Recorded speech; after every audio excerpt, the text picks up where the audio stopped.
You're told to bring a hospital bag. You're told to time your contractions. You're told a doctor will be standing by, just in case. Now imagine none of that exists. No hospital, no doctor, no epidural, just you, a fire, and a few other women crouched beside you. That was childbirth for almost the entire span of human existence. And somehow, against odds that should have wiped us out, the species survived. How? The answer is far stranger than, they just toughed it out. Human childbirth is uniquely dangerous. Not just difficult, dangerous. No other primate struggles with birth the way humans do. A chimpanzee gives birth alone, in minutes, and simply picks up her baby and walks away.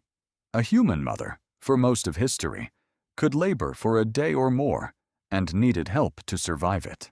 Something happened in our evolution that made birth a crisis instead of a routine event. And that something starts with your skull. Your brain is enormous. Compared to your body size, it's the biggest brain of any mammal that has ever lived. That brain needs a big skull to hold it. But your pelvis, the bony ring your baby must pass through, is constrained by something else entirely: walking upright. A wider pelvis makes walking on two legs less efficient. So your ancestors were caught between two competing pressures. Bigger brains needed more room. Upright walking needed less. Something had to give.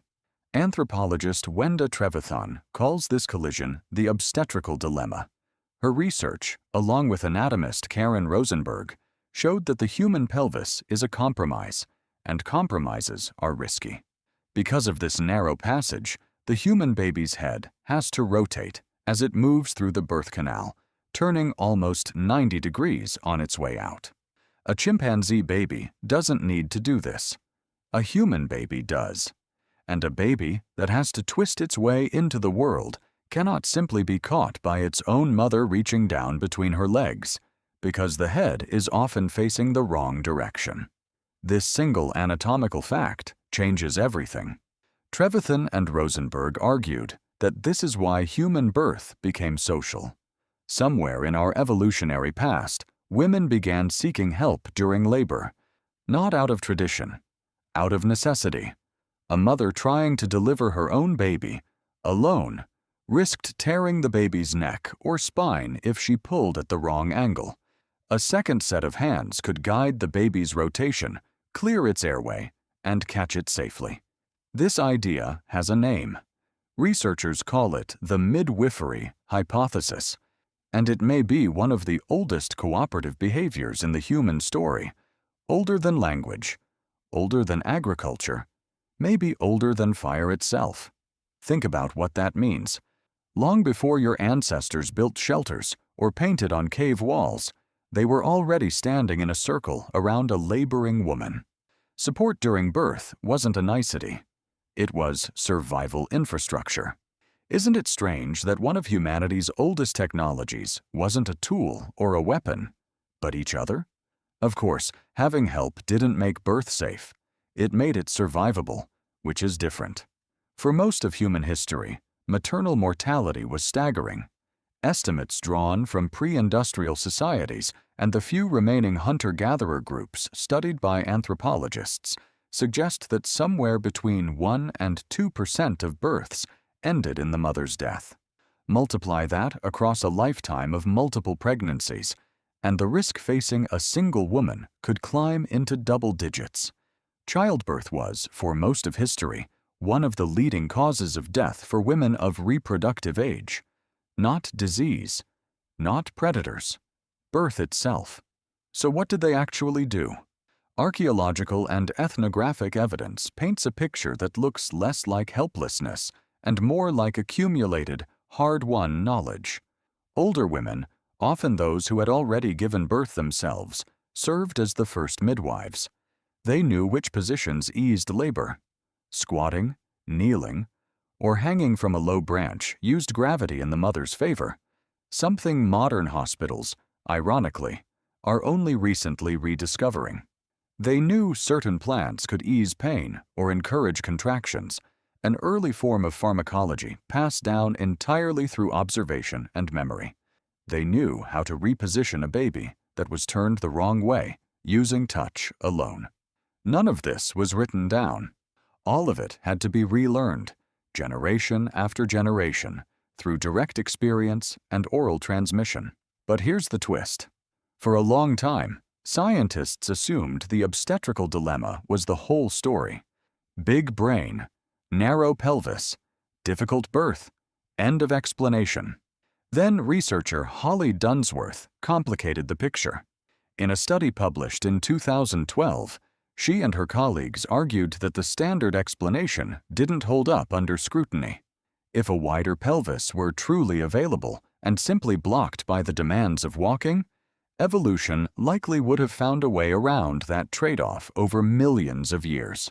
Instead, Dunsworth proposed something different, an idea sometimes called the energetics of gestation and growth hypothesis. Human babies aren't born early because the pelvis can't get any wider. They're born when they are, because the mother's metabolism hits a hard ceiling. Pregnancy is metabolically expensive. At a certain point, a mother's body simply cannot supply enough energy to keep growing a fetus internally without compromising her own survival. Birth isn't triggered by running out of room. It's triggered by running out of fuel. That reframes the entire story. Human babies are famously helpless at birth compared to other animals. A newborn foal stands within an hour. A human newborn can't even hold up its own head. Under Dunsworth's model, this isn't a design flaw. It's a strategy. Birth your baby before your own body runs out of energy to sustain it. Then keep growing that baby on the outside, fueled by milk instead of a placenta. Your ancestors didn't just survive an awkward evolutionary compromise.